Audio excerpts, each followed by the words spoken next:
દિવસ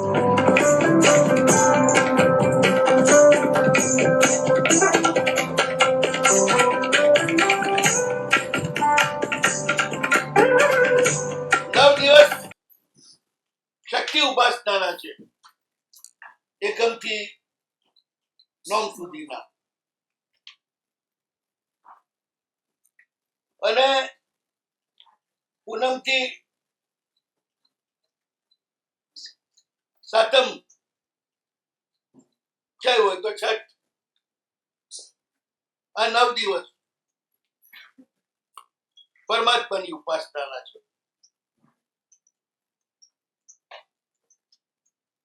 મૂળ આ દિવસો ઉપાસનાના છે, ચાર્જ થવાના છે દિવસો, શક્તિ મેળવવાના છે, આત્મશક્તિ.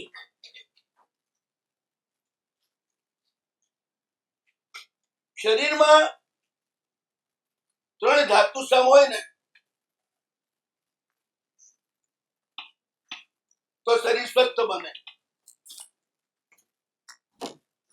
વાત પિત્ત ને કફ 3 સમ હોય તો 3 જોઈએ. કફ વિના પણ શરીર ના ચાલે. એ 3 વિષમ થાય એટલે તકલીફ આપે. જેવા રાગ દ્વેષ, જેવા વાત પિત્ત ને કફ છે ને, એવા છે રાગ દ્વેષ ને મોહ. રાગ એ વાયુ છે, દ્વેષ એ પિત્ત છે,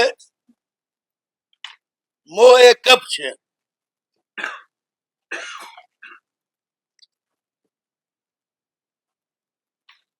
એ 3 સમ હોય ને એને કહેવાય સામ્ય, સમતા.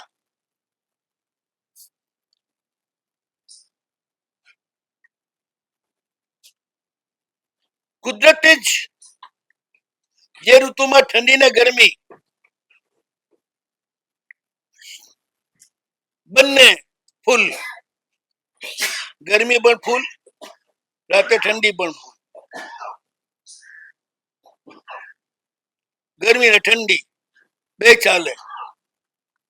અત્યારે દિવસ પણ રાત અને દિવસ સરખા, કાંઈ નાના મોટા નહીં. સૂર્ય જે દક્ષિણાયનમાં આવેલો એ વચ્ચે આવી ગયો, હવે ધીરે ધીરે ઉત્તર તરફ નમશે. એ પણ વચ્ચે આવી ગયો. આ બાજુ છેડા ઉપર તો આ બાજુ છેડા ઉપર હોય, હવે વચ્ચે બેલેન્સ. ઘડિયાળનું પેન્ડુલમ છે ને, ઠેડામ જાય પછી ઠેડામ જાય, એટલે ઘડિયાળ ચાલતી રહે. અને વચ્ચે ઊભું રહે તો એમાં સંસાર પણ છે ને, આ બધું એક્સ્ટ્રીમ હોય તો ચાલે. એ માપસર થાય એટલે સંસાર પડી જાય ઠંડો. આ જે ઋતુ છે ને, સમત્વ આવે તો શક્તિ મળે. એટલા સમ ઋતુ, ન ઠંડી ન ગરમી, વચ્ચે.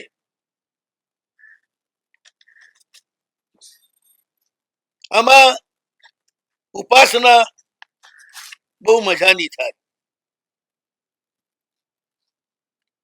જનરલ લોકો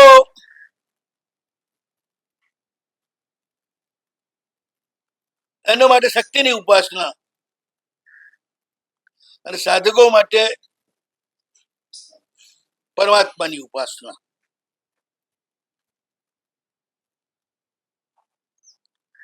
બે આ પખવાડિયામાં જ ચાલે. 3 દિવસ બંનેના ભેગા જ આવે.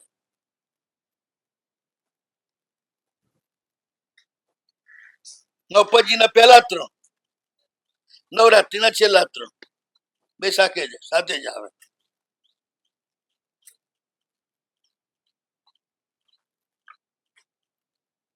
આપણા અરિયન સિદ્ધ અને આચાર્ય ત્રણ પ્રારંભમાં ને સાતમ આઠમ નો શક્તિશાળી તો આ ત્રણ પદ જ છે ને, બાકીના બે પદ તો એમના સેવક છે. અરિયંત ને સિદ્ધ અને આચાર્ય. આખું શાસન આચાર્યથી જ ચાલે. સ્થાપના અરિયંત જ કરે, એનું બળ આપે સિદ્ધ પરમાત્મા. આ ત્રણેયનું કામ કરવા માટે ઉપાધ્યાય ને સાધુ. લપતજીના સૌથી મહત્વના આ 3 દિવસ, 3 પદો. નવરાત્રીના પણ છેલ્લા 3 દિવસ સૌથી વધારે મહત્વના ગણાય છે. બંને એક થઈ જાય છે. એટલે આમાં તો સુતરામ પરમાત્મા ને પરમાત્માની શક્તિ, બસ બંને ઉપાસના કરવાની, એ માટેના આ દિવસો. આ દિવસોમાં જે ઉપાસના કરે, જો સદગુરુ મળી જાય અને એનો શબ્દ મળી જાય તો તત્કાળ ફળે.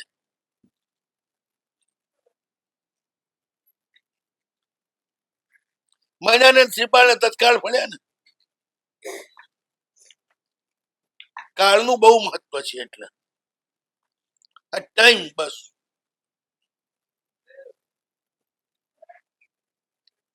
અજયનો નવરાત્રીમાં નકોરડા ઉપવાસ જ કરે, જે પાકા કરવા વાળા હોય તો. આપણે ઉપવાસ તો ભાઈ બંધ આંબી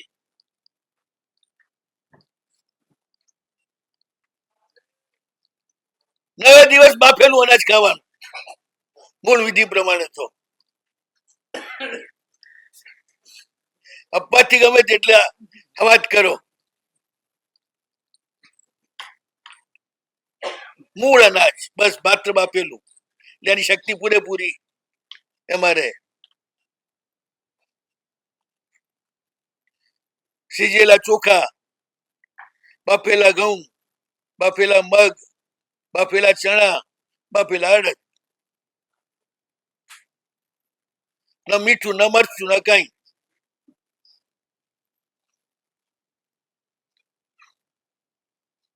પેલા નકોરડા કરે, આપણા નકોરડા જેવું જ.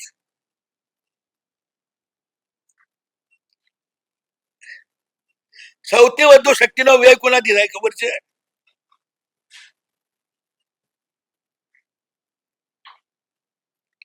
દુનિયામાં બધા તોફાન કોણ ઉભા કરે?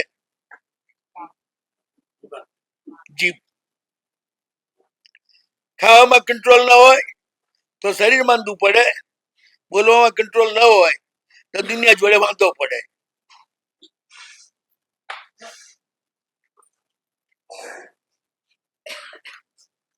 આ એક જ છે ને, ડબલ કામ કરે. અને જો તમારા કંટ્રોલમાં ન હોય તો તમને 10 ગણો માર પડે, ડબલ માર નહીં.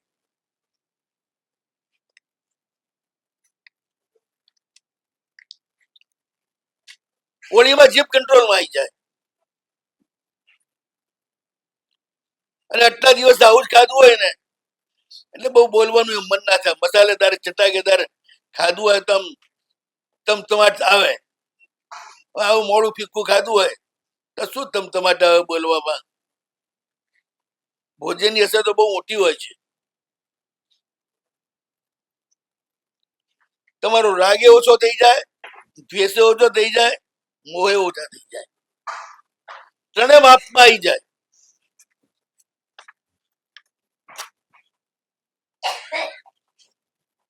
ત્રણે માપમાં આવે એટલે ધર્મનો પ્રારંભ થઈ જાય.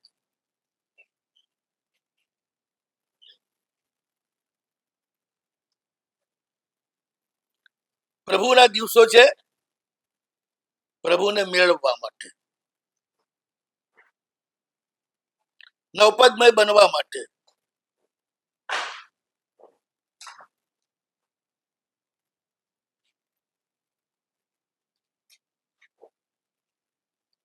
રાતે છે ને શુક્લ પક્ષમાં ચંદ્રમા શાંતિ જ ઉગી જાય, બીજથી ઉગવાનું શરૂ કરે.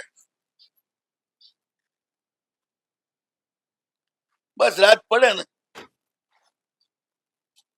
ચંદ્રમાના પ્રકાશમાં બેસીને નૌપજીનું ધ્યાન કરો.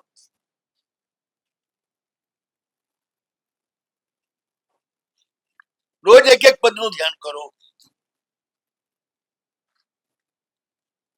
આજે અર્યંત પદનું ધ્યાન, અષ્ટમહાપ્રાતિહાર્યથી યુક્ત વા પરમાત્મા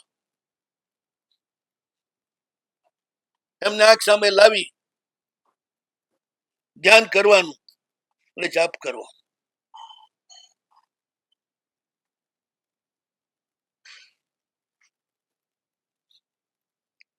તમારા અધ્યવસાય નિર્મળ થાય એ માટે માત્ર ચોખા જ લેવાના. ચોખા છે ને એકદમ ઉજ્જવળ છે અને તમને બધું ઉજળું ઉજળું જ ગમે છે, કઈ મેલું મેલું ગમતું નથી.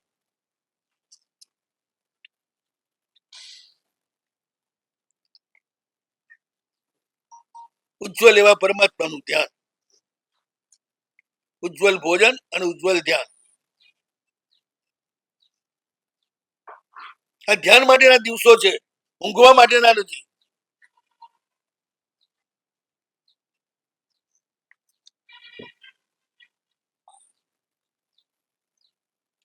એવું ના બને ઊંઘમાં જ લગ્નની વેળા વીતી જાય.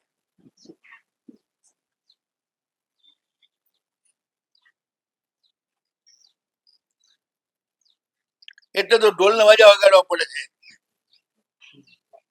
વરરાજાને બહુ ઊંઘી ના જાય ને મુહૂર્ત ના ચૂકી જાય.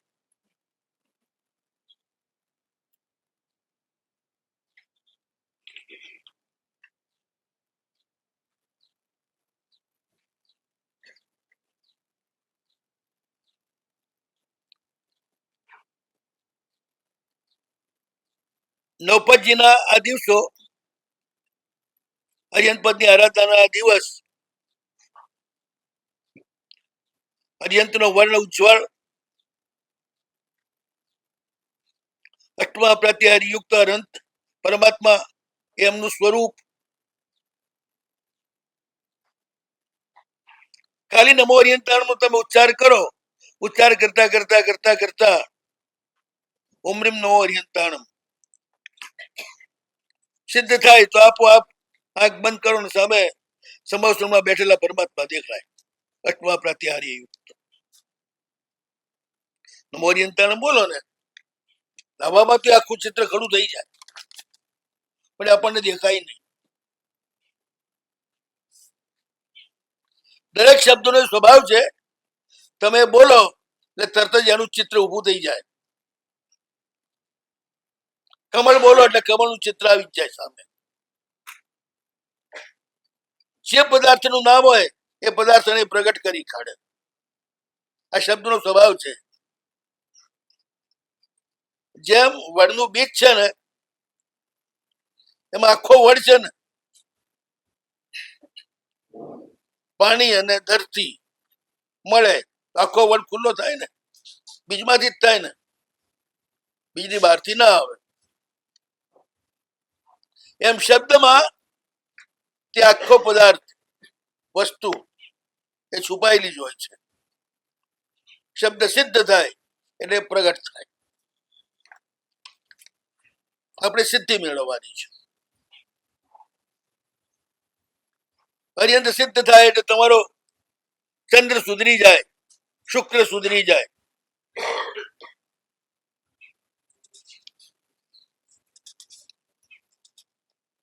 ચંદ્ર અને શુક્ર બંને વય ઉત્કૃષ્ટ વૈભવના પ્રતીક છે. પ્રભુ વિશ્વમાં સર્વોત્કૃષ્ટ વૈભવી છે ને. તીર્થંકર પરમાત્મા જો વૈભવ કોઈનો નથી. ત્રણ ત્રણ ગઢમાં દુનિયાને જેની પાછળ ગાંડી છે એવું સોનું ચાંદી અને ઝવેરાત એ તેમના ત્રણ ગઢમાં હોય. ખુલ્લે ખુલ્લું તમારું સોનું તિજોરીમાં હોય અને ભગવાનની આખી સંપત્તિ બર બજારમાં હોય. પરમ વૈભવ છે. ગમે તેવું તમને કષ્ટ આવ્યું હોય ને, તમે જો સમવસરનું ધ્યાન કરો તો એ કષ્ટ દૂર થવા જ માંડે આપોઆપ.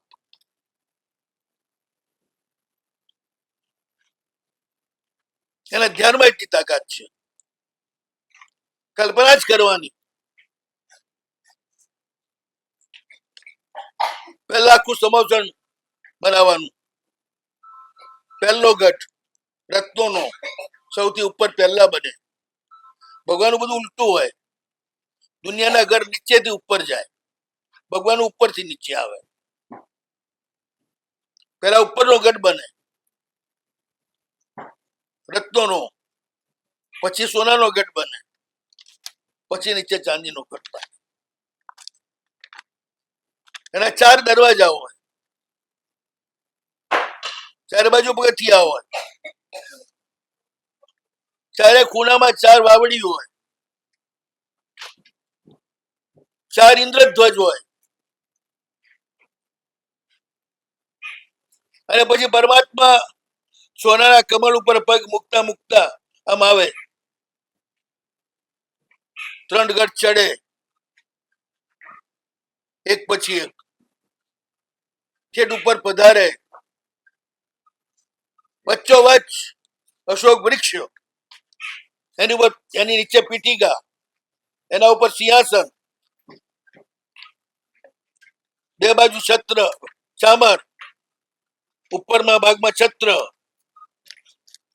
ભગવાન ત્યાં આગળ ઉપર ચડે, પેલા પ્રદક્ષિણા આપે ચૈત્ય વૃક્ષને, અશોક વૃક્ષને પ્રદક્ષિણા આપીને નમો તિથસ્થ બોલે. પછી સિંહાસન ઉપર બિરાજમાન થાય. દેવતાઓ પુષ્પવૃષ્ટિ કરી રહ્યા હોય, દુંદુભીઓ ગડગડી રહી હોય, દિવ્ય ધ્વનિની અંદર બધી જાતના વાજિંત્રોના દિવ્ય સૂર એ નીચે પાર્શ્વભૂમિમાં ચાલી રહ્યા હોય. આ રીતે પ્રભુ બિરાજમાન થાય. પછી સાધુઓ, દેવો અને શ્રાવકો ડાબી સાઈડમાં, સાધ્વીઓ, દેવીઓ, શ્રાવિકાઓ, વૈમાનિક દેવ આ બાજુ, વૈમાનિક દેવી આ બાજુ, એ જમણી બાજુ બેસે. પછી પાછળની બે બાજુ, આ બાજુ ભુવનપતિ વેંતર ને જ્યોતિષીના દેવ બેસે, આ બાજુ એમની દેવીઓ બેસે. થઈ ગઈ 12 પરિષદા. સાધુ સાધી, શ્રાવક શ્રાવિકા, વૈમાનિક દેવ દેવી, ભુવનપતિ દેવ દેવી, યંતર દેવ દેવી અને જ્યોતિષ દેવ દેવી. 12 પરિષદા બેઠેલી છે. પુષ્પવૃષ્ટિ ચાલુ છે અને ભગવાન દેશના આપી રહ્યા છે. આવું ધ્યાન પરમાત્માનું કરવાનું. એ ધ્યાન બધી જ ક્રાઇસિસ તોડી નાખે. વધુ 6 મહિના લાગે, તેથી વધારે નહીં. 6 મહિનામાં બધું પરિવર્તન થઈ જાય. ગમે તેવી આફત આવી હોય ને, અનંત પરમાત્માની ઉપાસના બધી આફત તોડી નાખે.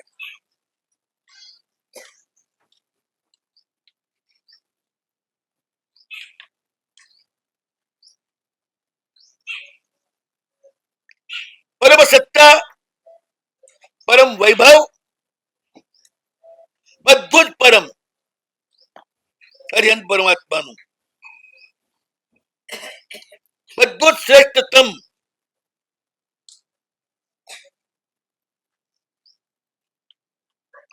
પ્રભુના પુણ્યનો અતિશય એવો છે ને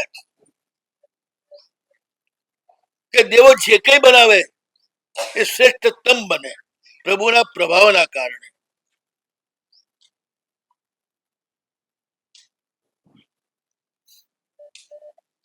બાકી તો એક એક દેવલોક થી ઉપરનું ઊંચું ઊંચું ઊંચું એમ કરતા ગ્રૈવેક ને ગ્રૈવેક કરતા અનુત્તરમાં સૌથી ઊંચું, પણ એના કરતા ઊંચું તીર્થંકર પરમાત્મા. તીર્થંકર પરમાત્માનો જે વૈભવ છે, જે શોભા છે, જે રૂપ સૌંદર્ય છે, જે સ્વભાવની અંદર વ્યાપેલી પરમ શાંતિ અને પરમ સ્નેહ અને સૌહાર્દનું વાતાવરણ છે, કે આ વિશ્વમાં બીજે ક્યાંય ન હોય એવું અદ્ભુત પરમાત્માના પ્રભાવથી સર્જન થાય. બસ આવા અરહંતનું ધ્યાન કરવા માટે જ આ દિવસો છે.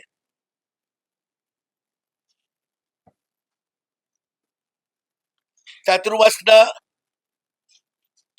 ગ્રંથ તરીકે આપણે ભગવાન પાર્ષનાથનું જીવન પસંદ કર્યું છે. એ આપણે ચાલુ કર્યું છે 2 દિવસથી. કાલે ગાપસી પડી ગઈ, પ્રોગ્રામ બીજા હતા એટલે આજથી એ બાજુ શરૂ કરીએ છીએ. પેલા થોડી નવપજીની વાત કરી લીધી, અરહંત પરમાત્માની વાત કરી લીધી. ઓમ રેમ નમો હરિયંતાણમ એ પદથી જાપ કરવાનો, 12 ખમાસવાના, 12 પ્રદક્ષિણા, બધું 12 આજના દિવસે, અને 20 માળા ઓમ રેમ નમો હરિયંતાણમ. જેને પણ નવપદની આરાધના કરવી છે એ આ વિશેષ લે. હવે આપણે ભગવાન પાર્શ્વનાથ એમને કેવળ જ્ઞાન થઈ ચુક્યું છે અને શાસન પણ સ્થાપી દીધું છે. એમના સુદત્ત વગેરે 10 ગણધરો બધા જ 25 વર્ષમાં નવયુવાન સમૃદ્ધ ધનાઢ્ય ઘરના,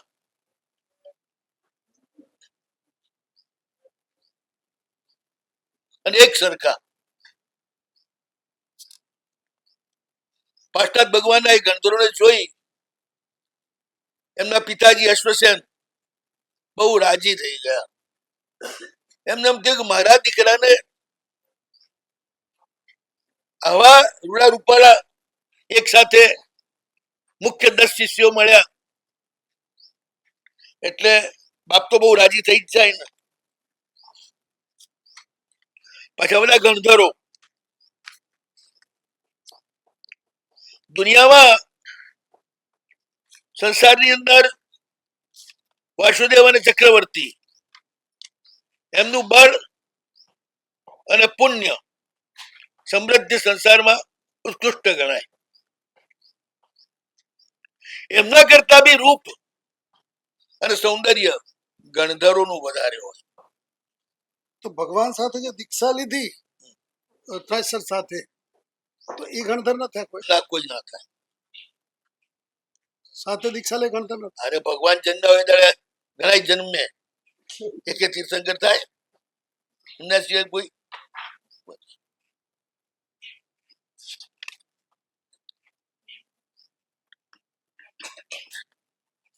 મુખ્ય શું વાત છે, ભગવાને લીધી ને દીક્ષા ત્યારે એમણે ભગવાનની જોડે લીધી છે, ભગવાનના હાથે નથી લીધી. અને ભગવાનના ચેલા તો આ હસ્ત દીક્ષિત થાય ને એ જ ગણાય, એ જ ગાદી આવે. સાથે નહીં, સાથે એ સાથે જ, હાથે નથી. ત્રેસઠ સાથે સૌથી પહેલા એમના હાથે તો આ 10 જ તીર્થ સ્થાપના થાય ને, ત્યારે આ 10 ઉપર સ્થાપના થાય. પેલા 300 હાથે લીધી તો કઈ તીર્થ સ્થાપના એમાં ન થાય. પણ એમણે સ્વીકાર્યું છે પ્રભુ અમે તમારા, એટલે શ્રમણ સંઘ નું નામ આવે ત્યાં દત્ત વગેરે નું નામ આવે, અને ગણધરો નું નામ આવે તો શુભ દત્ત આદિ આવે, એમ બદલાઈ જાય. પેલા સિનિયોરિટી મળે પણ આચાર્ય પદ ના મળે. ગણધર પદ તો જેને ગણધર નામકર્મ નો ઉદય હોય એને જ મળે. પણ ગણધર નો આત્મા કેવો હોય એની આપણે ચર્ચા ચાલી રહી છે. પાશ્ચાત્ય આત્મા કેવો છે એની ચર્ચા સાંભળી લીધી તમે 2 મહિના, કે તીર્થંકર નો આત્મા કેવો હોય, ગણધર નો આત્મા કેવો હોય. આ એક જ ચરિત્રમાં ગણધરો ના પૂર્વભાવ મળે છે. બાકી ભગવાન મહાવીરના ચરિત્રમાં પણ એમના ગણધરોના પૂર્વભાવ બધાના નથી મળતા. ગૌતમ સ્વામીનો અલગ મળે છે પૂર્વભાવ, પણ એ બહુ અપ્રસિદ્ધ છે. કોઈએ કઈ આજ સુધી સાંભળ્યો નહીં હોય ગૌતમ સ્વામીના પૂર્વભાવો. અહીં લગભગ છપાનો પણ નથી, હજી હસ્તપ્રતોમાં જ છે. છપાયું તો છે, અંગૂઠે અમૃતવાસી ચોપડીમાં છે. તો છાપ્યું હશે.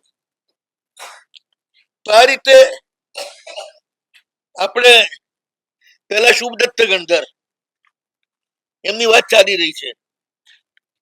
જંબુદ્વીપની અંદર કૌશાંબી નગરી, વત્સદેશ, વિજય ઘોષ રાજા, પદ્માવતી રાણી, જય મંગલ દીકરો. અતિ ઉદારતાના કારણે પિતાએ ઉપેક્ષા કરી, રોક્યો તો એનો રોકાણો એટલે અપમાન થવાથી બાપનું ઘર છોડીને રવાના થઈ ગયો. આ બધા છે ને તીર્થંકર ને ગણધર છે ને એમ ટેકીલા બહુ હોય. અહીં જરાય એમ ટકોરે સહન ના કરી, તરત પોતાના પગ ઉપર ઉભા થઈ જાય. તે સારું કહેવાય. તો કોકના પગ ઉપર ઉભા રહેવું સારું કહેવાય? નહીં, પણ તે સ્વચ્છંદતા ના આવે, પરાક્રમ આવે. રવાના થઈને ક્યાં પહોંચ્યા? ગંભીર ગામમાં. અને ત્યાં આગળ એક કુલપુત્રના ઘરમાં છે, પોતે યમુના નદીના કિનારે. અને એ કુલપુત્ર અચાનક મરી જાય છે. વૈદ્ય કહ્યું કે જીવતી ડાકણ વળગેલી છે, મારી પાસે એનો કોઈ ઉપાય નથી. અને માંત્રિકો આવે પેલા તો કેસ પૂરો થઈ ગયો, મરી ગયો. અને આવ્યો ઘરે, જય મંગળ સાંભળીને બહુ દુઃખી થઈ ગયો. 3 કલાકમાં તો બધું આખો કેસ પૂરો થઈ ગયેલો. પેલો બહારથી ફરીને આવે એટલી આવતી વારમાં જ. આવું ઘણી વાર બનતું હોય ને, તમે ઘરથી બહાર નીકળ્યા કોઈ અજરૂરી કામથી અને તમારો મોબાઈલ સ્વિચ ઓફ કરેલો હોય, કોઈ બહુ જરૂરી કામ હોય એટલે, અને 3 કલાક પછી તમે જયારે સ્વિચ ઓન કરો ત્યારે લાગતું એવા મોકાના સમાચારો આવે કે તમે માંડ ઘરે ના પહોંચી શકો, એવા ઢીલા રસ્તામાં પડી જાઓ. એવો આ સંસાર છે. ઘરે આવ્યા તો પતી ગયું છે, લઈ ગયા સ્મશાનમાં, બાળીએ નાખ્યો કુલપુત્રને. અને બધા શોકાતુર બેઠા છે. ત્યાં એક પરદેશી આવે છે. પરદેશીએ બધાને રોતા જોયા. એટલે રાજકુમાર ગંભીર છે, એટલે શોકાતુર ખૂબ છે, પણ દુષ્કા નથી ભરી રહ્યો. એ બેઠો છે, તેની પાસે જઈને પૂછ્યું શું વાત છે, આટલું બધું કેમ ગડબડ છે? તેને કહ્યું કે શાકિનીના ગરબડથી ઘરનાયક એનું આજ મોત થયું છે. પેલું કે એમ તમારે શોક કરવા જેવું છે જ નહીં. જો તમારામાં સત્વ, ધૈર્ય અને હિંમત હોય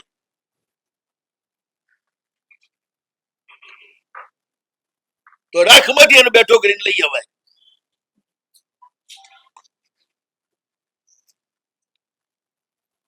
એ કેવી રીતે? સાંભળો, પેલો પરદેશી કે છે, બહુ જાણકાર હશે. આમાં વાત એવી છે, ડાકણ જેને લાગેલી હોય જીવતી, એ સાચો મરે જ નહીં. બધી નજરબંધી હોય. તમને મરેલો દેખાય એ નજરબંધી. તમે એને લઈ જાઓ સ્મશાનમાં અને ચિતા ઉપર ચડાવી દો, આગે લગાવી દો, લાકડા બળી જાય, પેલો ના બળે. પણ તમને દેખાય નહીં નજરબંધીના કારણે. આજે આપણે નજરબંધી વાળા આવતા હોય છે ને, એ જે દેખાડે એટલું જ દેખાય, બીજું કશું આપણને દેખાય નહીં. તો કે તમને દેખાય નહીં, એ એમને પડ્યો બેહોશ હાલતમાં જીવતો. બરોબર અડધી રાતે બધા ભેગા થાય, બધી જીવતી ડાકણીઓ. એ બધાએ આના ભાગ વેચેલા હોય. એકે એનું કાળજુ ખાવાનું નક્કી કરેલું હોય, બીજે એનું હૃદય ખાવાનું નક્કી કરેલું હોય, ત્રીજીએ એના આંતરડા ખાવાના નક્કી કરેલા હોય, ચોથીએ એના હાથ, કોઈએ પગ, કોઈએ માથું, બધા ભાગ પડેલા હોય. એ બધી ભેગી થાય અને જીવતો કરી પછી કાપી કાપી આવું પોતપોતાનો ભાગ લઈ જાય. પણ જીવતો કર્યા પછી જ એ ભાગ પડી શકે, પહેલા નહીં. મરદાને નથી ખાતી ડાકણીઓ, જીવતાને જ ખાય. એ ટાઈમે જે કાળજો ખાનારી હોય એ સૌથી મુખ્ય હોય, સૌથી જબરી હોય. એ આવે વસ્તુમાંથી પેલાને પ્રગટ કરે ને ખુલ્લો કરે. પેલા એક વાર બેઠો કરી દે અને પછી કાપવાનું શરૂ કરે. એ ટાઈમે કોઈ સાત્વિક વ્યક્તિ હોય, તલવાર લઈને જાય, સીધો જ પેલી ડાકણી ઉપર હુમલો કરે, એનો ચોટલો પકડીને એને પછાડી ચડી બે એના ઉપર અને કે છોડ, નહીં તો તારું માથું કાપી નાખીશ. હોય તો જીવતી ડાકણી, એટલે કે ભૂત પ્રેત ના હોય, મનુષ્ય જ હોય જીવતી ડાકણો. મરવાનો ડર તો એને બી લાગે. અચલગઢમાં જે આપણે દેરાસર છે ને આપણું, ત્યાં પેઢી છે રોહિડાની, એમાં મેનેજર હતા ભગવતી પ્રસાદજી. 50 વર્ષ પહેલાની વાત છે. અમે લોકો અચલગઢ હતા, મેનેજર બેઠેલા, એમણે એક બનેલી ઘટના મને કહી. અમે 3-4 જણા હતા, ચંદ્રશેખર માને બધા. મને કે મહારાજ સાહેબ, મંત્રનું ને યંત્રનું બળ કેટલું હોય છે એની એક ઘટના આપણે બતાવું. અહીંયા આગળ મારી જાણકાર તરીકે પ્રખ્યાતિ 2-3 કેસ આવેલા ડાકણ નો વળગાડના. એટલે મને કઈ બહુ અનુભવ નહીં, પણ મારી પાસે નોંધમાં હતું કે ફલાણું યંત્ર લખી અને જે માણસ હોય જેને વળગાડ લાગેલો હોય એના માથા ઉપર ફેરવી પછી એને બાળી નાખો એટલે ડાકણનો વળગાડ છૂટી જાય. મને થયું ચલો ના પ્રયોગ કરી લઈએ. 2 જણાને 2 ડાકણ વળગેલી હતી, જીવતી ડાકણ. એટલે વળગાડ છૂટી જશે એમ સમજીને મેં તો યંત્ર બનાવ્યું અને યંત્ર પેલા પર ફેરવી બેની ઉપર 2 હળગાઈ દીધા. સાંજે જ સમાચાર આવ્યા, રોહિડાના ફલાણા ફલાણા કુટુંબની 2 જવાન જોધ વહુઓ અચાનક એમના શરીરમાં આગ લાગી અને બળીને ખતમ થઈ ગઈ. એ જ હતી જીવતી ડાકણ. સાહેબ એ દાડાનું પ્રતિજ્ઞા લીધી કે હવેથી ક્યારે આ પ્રયોગ ના કરું. પણ આટલું બધું મંત્ર તંત્રનું બળ હોય છે.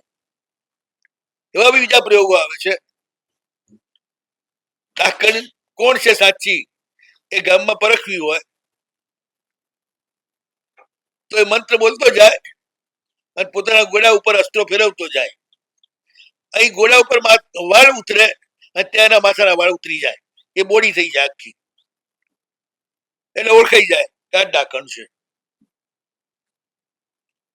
પેલી ઇજ્જત ખરાબ થઈ જાય, લોકો ઓળખી જાય પછી ભયંકર એની સ્થિતિ થઈ જાય ને. કાલે છાપામાં નતું, જીવતી ઢાંકણ માનીને દર સાલ આદિવાસી ક્ષેત્રમાં 40 બહેનોને બાળી નાખે છે. પણ એ બધું સાચું નથી હોતું. તો સૌભાગ્યજી મારે જતા, એમના આવો બધો બહુ શોખ. કલ્યાણજી મારા ગુરુભાઈ, તો સૌભાગ્યજી મહારાજ આવું તિક્રમ કરે, બાપડી બધી ડાકણો થઈ ભેગી, અને કલ્યાણજી મહારાજ પાસે જઈએ ફરિયાદ કરી, સાહેબ હવે અમને સમજાવો, અમને પજવે નહીં, અમે શું કરીએ? કુદરતનો કરિશ્મો છે, પ્રાકૃતિક રીતે જ અમુક જાતના નક્ષત્રોમાં અમારો જન્મ થાય, એટલે આવું કુદરતી રીતે જ અમારામાં આવી વિચિત્ર ઘટનાઓ બનતી હોય છે. તો મહેરબાની કરીને જે ચાલતું હોય પ્રકૃતિની રીતે એ ચાલવા દો. અમે એને જ ઓળંગીએ છીએ જેને લાગનો હોય, જેને દુઃખ ભોગવવાનું હોય. એ બધાના કર્મમાં આપ લોકો શા માટે પડો છો? પછી કલ્યાણજી ખૂબ વડ્યા મહારાજને, સૌભાગ્યજી મહારાજને બંધ કરાયું. પછી એમણે એમ કે આ બધી સત્તાઓ દુનિયામાં બધે હોય જ છે. તો એને કહ્યું મધરાતે પહોંચીને તમે પકડો. આ એ જાતના નક્ષત્રોના કારણે જ હોય. આમ બહુ ધાર્મિક હોય વ્યક્તિઓ, પણ જયારે ડાકણીનો ભાવ આવે ને ત્યારે મનુષ્ય માણસ ભક્ષક બની જાય, બાકી કઈ ના હોય. તો જય મંગળ કે કઈ વાંધો નહીં. બાળીને આવ્યા હતા સાંજના ટાઈમે, જેવું મધ્યરાત્રિ થઈ, બરોબર બેટ બાંધી, હાથમાં મોટી કટાર લઈ ગયો સ્મશાનમાં. પેલું કુટુંબ આખું રોકે કે ઉભા રહો, ઘર ધણી તો ગયો, પણ તમે મહેમાને પાછળ જશો તો અમારે તો કાળી ટીડી લાગી જશે. જય મંગળ કે તમે ચિંતા ના કરો, આટલા દિવસ તમારી મહેમાન ગતિ લીધી છે તો મારે કંઈક તો કરવું જોઈએ ને. ચૂપચાપ પહોંચી ગયો, અને એક ઝાડું હશે, આપણે પીરુનું ઝાડું હોય ને, વરખડાનું ઝાડું, એ ઝાડામાં ઘૂસી ગયો અને છુપાઈને બેસી ગયો. બરોબર પેલાની ચિતા ઉપર જ નજર. મધ્યરાત્રિ થઈ અને ડમરું વગાડતી બધી શાકીનીઓ, અને કહેવાય જીવતી ડાકણ હોય ને, અને શાસ્ત્રીય ભાષામાં શાકીની કહેવાય. એ મરી જાય એટલે ડાકીની કહેવાય. તો બધી શાકીનીઓ ભેગી થઈ ડમરું વગાડતી. એમાં જે મુખ્ય શાકીની હતી એ શિયાળ જેવી લારી જોરથી કરે છે. શિયાળિયા જેમ લારી કરે ને રાતના, એ લારીનો અવાજ કર્યો, અને પછી સ્મશાનમાંથી, ચિતામાંથી અખંડ કુલપુત્રનું શરીર કાઢીને લઈ આવી. એના બધી માટી કંકેરી નાખી, રખ્યા કંકેરી નાખી. જેવી લઈને આવી એ જ મિનિટે જરાય ડર્યા વિના જયમંગલ કુમારે કાઢી આવડી લાંબી કટાર, દોડે નહીં આમ. દુષ્ટ પાપીડી, ઉભો રહે કે હવે હું તારી ઉભી રહે, હું તારો કાળ આવ્યો છું. જૈન પછાડી વાળ પકડીને બેહી ગયો એની છાતી ઉપર જ. તારી ઈષ્ટ દેવતાનું સ્મરણ કર, મારા ભાઈબંધ મારતા પહેલા હું તરત પતાઈ નાખું છે, તરત મારી નાખી છે. પેલી ગભરાઈ ગઈ. બેટા કે તું કેમ કરું, પણ તું મને છોડ, મને મારી ના નાખીશ. વાલ પકડી લીધા ને પતી ગયું. ભૂત અને આ સાકરી બધા જે છે એની ચોટલી પકડો એટલે પતી ગયું. પછી એનું બળ ના ચાલે, એનું બળ ખતમ થઈ જાય. જે છે ચોટલીમાં જ છે, એ ખુલ્લી હોય તો બળ, એ તો ચોટલો બરોબર પકડી લીધો છે કસીને. તે તું કેમ કરું, મને શું કરવા મારે છે? રાજકુમાર કે આને જીવતો કરીને મને હોશમાં લાવીને બીજી વાત નથી. પેલી હા પાડી ત્યાં સુધી તો પેલી બધી આવી ગઈ બીજી એની સાથીદારો બધીના હાથ જોડ્યા, પૈસા મને મારી નાખશે, તમે બધી તમારો ભાગ છોડો. હાથ હોય હાથ છોડો, પગ હોય પગ છોડો, માથું હોય માથું છોડો, પેટ હોય પેટ છોડો.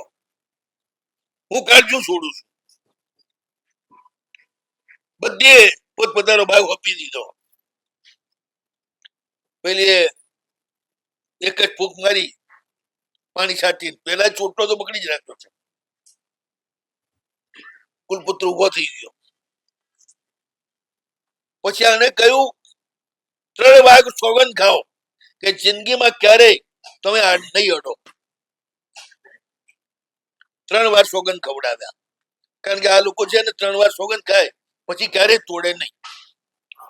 દેવતાઓ તમારી જેમ ખોટા સોગંદ ખાય નહીં, અને ખાય તો એ તોડે નહીં. આ રીતે કુલપુત્રકને નિર્ભય કરી લઈને ગયો ઘરે. આખું ઘર જોઈને આભું થઈ ગયું. મારા બાપ મશાન માંથી મરેલા ને બળેલા ને આ જીવતો ઉઠાઈને લઈ આવ્યો.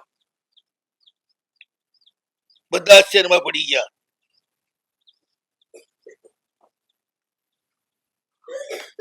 રાજકુમાર પણ વિચાર કરે છે કે મારી પણ જબરી ઘટના થઈ ગઈ. આવી કલ્પના ના હોય કે આવું બને. કોઈને આપણે કહીએ તો માને નહીં કે આવું તો વળી બનતું હશે, મરેલું માણસ કે પાછું આવતું હશે. પણ આ દુનિયા છે ને કશું અસંભવ નથી. જો દેખાય એ ખોટું હોય અને ન દેખાય સાચું હોય. પછી રાજકુમાર વિચાર કરે છે દુનિયામાં તે જ વ્યક્તિનું જીવન ધન્ય છે જે દુઃખી લોકોના દુઃખ દૂર કરે છે. ભલે ને લક્ષ્મી એ ઘણી હોય, શક્તિ એ ઘણી હોય, સત્તા એ ઘણી હોય, પણ જો બીજાનું તમે ભલું ના કરતા હો ને તો બધું તમારું નકામું. સૌથી મોટો ધર્મ બીજાનું ભલું કરવું. તે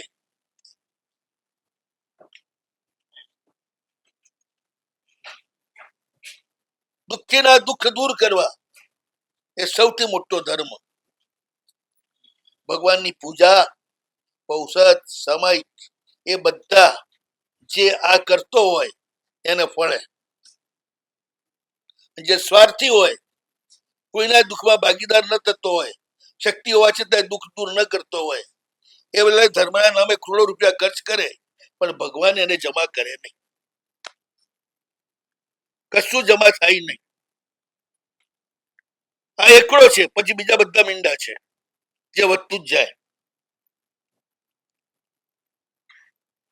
પછી રાજકુમારે બધી વાત બતાવી દીધી. આ રીતે કુલપુત્રકને હું જીવતો કરીને લઈ આવ્યો છું. બધા પગમાં પડી ગયા. તે ગજબ કરી નાખ્યો. મારું આખું કુટુંબ, આ જાત તો નિરાધાર થઈ જાત. તે અમને બધાને બચાવી દીધા. હરિશ્ચંદ્ર વગેરે રાજાઓની વાત તો સાંભળી છે, બહુ પરોપકારી હતા, પણ આવી રીતે પોતાના પ્રાણને પણ જોખમમાં મૂકી અને બીજાને બચાવે એવા તો કોઈ સાંભળ્યા નથી. પણ આજ તને જોયા એટલે એમ લાગે છે કે આવા પણ લોકો હોય છે. રાજકુમાર કહે છે ભલા મારો દોસ્ત, એને બચાવવા માટે હું આટલું કોનેમાં નવાઈ શું છે? દોસ્ત માટે ન કરે તો કોને માટે કરે? તમારે કઈ બહુ મને પોરસાવાની જરૂર નથી. મેં મારું કર્તવ્ય કર્યું છે. એ મારા દોસ્તે ઓળખાણ નહીં, પીછાણ નહીં, તો પણ આટલા બધા દિવસથી મને સાચ્યો, મને રાખ્યો. ક્યારે મને પૂછ્યું નથી તમે કોણ છો, ક્યાંના છો, તમારો બાપ કોણ, તમારી માં કોણ, એટલું મને પૂછ્યું નથી. હું આજ સુધી અતિથિ અજાણ્યો છું. અને એવા અજાણ્યાની સેવા કરે ને એ મને તો બચાવવા જ પડે ને. પછી થોડા દિવસ ગયા ને પેલા તો હવે એના ઉપકારના ભાર નીચે એવા દબાઈ ગયા છે કે ડગલે ને પગલે એનો આભાર માન્યા કરે. એટલે પેલો કંટાળ્યો, યાર મેં મારું કર્તવ્ય બજાવ્યું, આ બધા આટલું બધું મને કરે છે, હવે રહેવામાં મજા નહીં. નીકળી ગયો. ઉલટો માન મળ્યો ને ગમી ને. પરોપકારના રશિયાને પરોપકાર એ પોતાનું સહજ કાર્ય લાગે, એટલે એને એ સહજ કાર્યોમાં કોઈ વધારે પડતો પોરસાવે તો એને ગમે નહીં. જે નકલી પરોપકારીઓ હોય ને, 100 રૂપિયા આપીને લાખ રૂપિયાનું માન લેવાની ઈચ્છા વાળા, એ બધા નાનું કરીને પણ મોટું દેખાડે. એવાય ઘણા હોય છે. અમારે ત્યાં 2 જાતના શ્રાવક આવે. કેટલાક આવે ચૂપચાપ, જેને યોગ્ય લાગે એને પરિસરમાં 200, 500, 1000 રૂપિયા આપી દે ચૂપચાપ, કોઈને ખબર ન પડે એ રીતે. કેટલાક એવાય આવે બધાને અમારી પાસે બોલાવી સાહેબ હું આને 500 આપું છું, આને 500 આપું છું, આને 500 આપું છું, આને 200 આપું છું, આમ ગાય વગાડીને પછી આપતા જાય. 2 જાતના હોય દુનિયામાં. પણ પહેલો નંબર જે પેલો છે ને એનો હોય. ત્યાંથી નીકળી પડ્યો, ગરજનપુર નગરમાં પહોંચી ગયો. ગરજન એટલે આજનું કીચની. એક ત્યાં બધું હિન્દુસ્તાનમાં હતું, કે અરબસ્તાન સુધી આર્યાવર્ત હતું. એટલે ગરજનપુર નગરમાં પહોંચ્યો. એ વખતે ચૈત્ર મહિનો ચાલતો હતો. ચારે બાજુ માલતીના વેલા ઉપર માલતી આવેલા, જાઈના વેલા ઉપર જાઈના ફૂલ ખૂબ જ આવેલા. પછી એટલું જ મલ્લિકા પુષ્પ એટલે સફેદ મોટા ફૂલ કયા આવે છે, મોગરો, એ પણ ખૂબ આ ઋતુમાં જ આવે. અને બીજા પણ બધા વૃક્ષો જે છે અમારા ઉપર ફાલ બેસી ગયા હતા, બમરા ગુંજારાઓ કરતા હતા. ચારે બાજુ હોળી, એમાં મદનના ઉત્સવ થતો. પહેલા એને કામોત્સવ કહેતા આપણા દેશમાં. આ એક જ દેશ એવો છે જ્યાં કામદેવનો પણ ઉત્સવ હોય. ફાગણ સુદ 13 થી શરૂ થાય કામદેવનો ઉત્સવ, એ ચૈત્ર સુદ 13 સુધી ચાલે. અને કુંવારી કન્યાઓ પોતાને મનગમતો વર મળે એના માટે કામદેવની એ દરમિયાન પૂજા કરે. અને પરણેલી બહેનો પોતાનો પતિ લાંબુ જીવે અને પોતાના કયામાં રહે એ માટે એની પૂજા કરે. એકને કયાગ્રો કંઠ મળે માટે કરે, બીજી જે કંઠ કયાગ્રો રહે એના માટે કરે. આ રીતે આમાં ભાઈડાઓ ના કરે, બહેનો જ કરે. આ ઉત્સવ જ બહેનોનો. એનો અંત આવે ને ત્યારે હિંડોલિકા ઉત્સવ આવે, જેને આપણે હોળી કહીએ છીએ. એટલે પુષ્પના હિંડોળા બનાવીને એના ઉપર બધા હીચે, રમે, ખેલે. પછી એકબીજા ઉપર પાણી નાખે, પિચકારીઓ લઈને, સુગંધી જળ કેસરના, કેસુડાના એકબીજા ઉપર નાખે. 1 મહિનો આ કામોત્સવ ચાલે. એમાં બસ ધામધૂમ ચાલતી હોય. આખું વાતાવરણ પ્રેમ ને પ્રેમના જ ગીતોથી ચાલતું હોય આ 1 મહિનાનું. આ તો શક્તિનું છે ને, એમાં આ ભેગું આવી જાય. હે 11 મહિના પછી કામનો ઉત્સવ નહીં, પછી કાર્યનો ઉત્સવ, પુરુષાર્થનો. તો ત્યાં વસંતસેન રાજા છે, એનો કુળચંદ્ર નામનો છોકરો છે. એ લોકો પણ આ ઉત્સવમાં નીકળ્યા છે બહાર.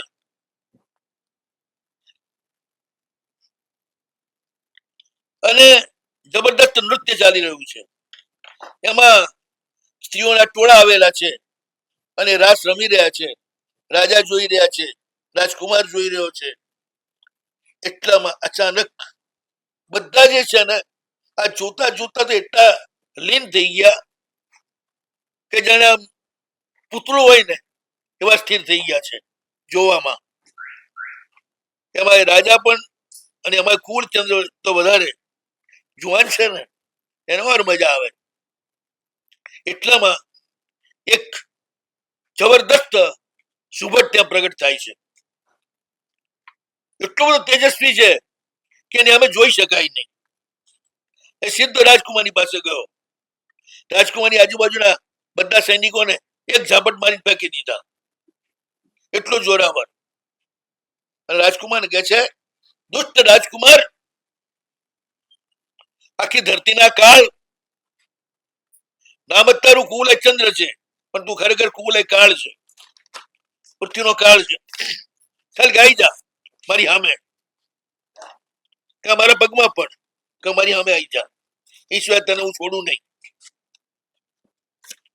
આવો એક મહાસુબટ ત્યાં આવે છે, હાથમાં નાગી તલવાર ખેંચીને સીધો એને હુમલો કર્યો.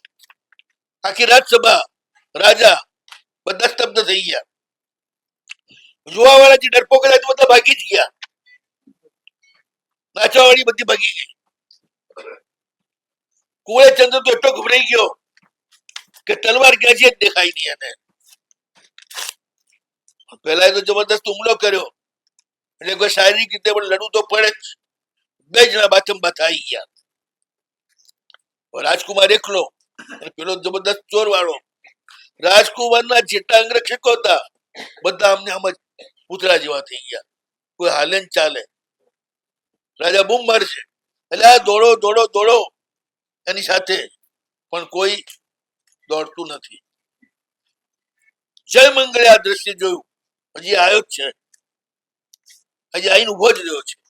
અને સીધા મહોત્સવમાં જ એ આવી ગયો અને એ આરામથી નાટક જોઈ રહ્યો હતો, નૃત્યો. અને ત્યાં એકદમ રંગમાં ભંગ પડ્યો અને ભયંકર આક્રમણ થયું. જય મંગળ વિચાર કરે છે, આ તો ઠીક ના કહેવાય. આટલા બધા લોકોની વચ્ચે આ માણસ રાજકુમારને મારી જાય એ કેમ ચાલે? રાજકુમાર બરોબર ફસાઈ ગયો છે અને બાપે કઈ કરી શકતો નથી. બધા જ શસ્ત્રથી સજ્જ, સુબોટો આજુબાજુ છે પણ કોઈ હલતાય નથી. છે શું? તો કે ના, હવે મારે કઈ વિચાર કરવો નથી. મારી નજર સામે કોઈ વ્યક્તિ આ રીતે અસહાય સંકટમાં પડે એ ના ચાલે. કોઈ આવે કે ના આવે પણ હું એની સાઈમાં જઈશ એમ કહીને તો દોડ્યો ત્યાં. પેલા સુબટને લલકાર્યો એની વચ્ચેથી. પેલા 2 મિનિટ ઠેરો, લડો નહીં, મારી વાત સાંભળો. દુનિયામાં શૌર્યની જગ્યાએ બતાડાય. નૃત્યના મંડપમાં કઈ યુદ્ધનું મંડપ ના બનાવાય. ઉચિત તો કરો. આવ તમે ગામડિયા લાગો છો, વગર વિચાર્યું કરનારા. તમારે કઈક સમજવું તો જોઈએ ને કે અત્યારે કરવા જેવું છે કે નહીં. એ પહેલું તો એક કામ કરો, બેને લડવું હોય તો હરકી બીજી જગ્યાએ ચલો, આ જગ્યા છોડો, પછી આગળની વાત. એટલે કુલેચંદ્રની સાથે પેલો બહાર નીકળ્યો. હરખી જગ્યા જોઈ, જ્યાં પડે આખરે તો વાગે નહીં એવી એક સરખી. ત્યાં જઈ બે લડે છે. રાજાએ હવે હોશ આવ્યો. અંગરક્ષકોને કહ્યું, દોડો તો ખરા રાજકુમારની સાથે. આવા જ સેવક છો, અત્યારે માલ તાલ ખાઈ રાજકુમારે કેટલા તમને પોસ્યા છે અને હવે તમે જતાય નથી. પણ પેલા કોઈ હાલતા જ નથી, સ્તંભિત થઈ ગયા. હવે જય મંગળને જબરદસ્ત કરુણા આવે છે, એની સહાયમાં જાય છે અને છેવટે શું બને છે આગળ.